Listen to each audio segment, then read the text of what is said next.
Há uma pergunta muito interessante que sempre surge em seminários escatológicos, em salas de aulas, em algum evento teológico, que é: onde estaria o profeta Daniel quando os seus 3 amigos foram lançados na fornalha de fogo?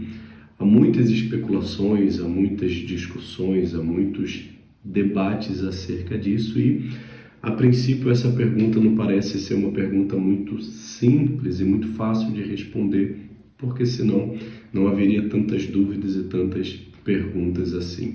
Há algumas possibilidades que nos levam a entender esse momento na história do povo judeu na Babilônia.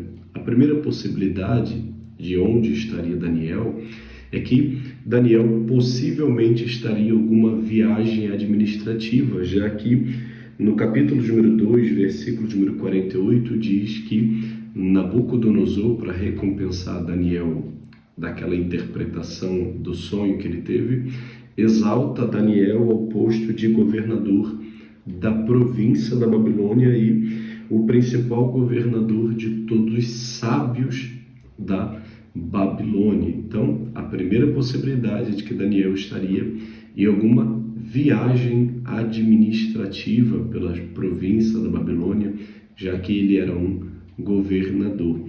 A segunda possibilidade, e agora já é uma possibilidade que coloca em xeque todo o caráter e a vida de Daniel, a vida de um santo homem de Deus, é que Daniel estava entre aqueles que se prostraram à imagem que Nabucodonosor havia levantado no campo de Dura, no capítulo 3. Bom, essa possibilidade coloca em xeque toda a vida ilibada do profeta Daniel.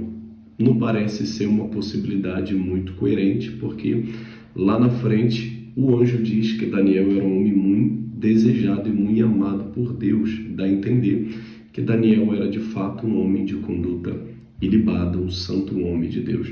Mas vamos deixar as possibilidades de lado e vamos trabalhar com um texto que eu acho que é definidor para responder essa pergunta. Daniel capítulo 3, versículo número 3, Daniel 3:3 diz assim: então se ajuntaram os satrapas, os prefeitos, os presidentes, os juízes, os tesoureiros, conselheiros, os oficiais e todos os governadores da província da Babilônia. Bom, até aqui já colocou de lado as possibilidades de que Daniel estaria fora da Babilônia.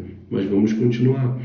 Para a consagração da estátua do rei que Nabucodonosor tinha levantado. Então todos os oficiais, prefeitos, satrapas, governadores, autoridades estavam ali perante aquela estátua. Mas o texto continua: e eles estavam em pé diante da imagem que Nabucodonosor tinha levantado. Então todas as autoridades estavam ali em pé. Então, a princípio, dá a entender que essa regra de se prostrar e adorar a imagem não foi considerada pelas autoridades, pelos governadores, pelo próprio imperador da Babilônia, Nabucodonosor, prefeitos, etc.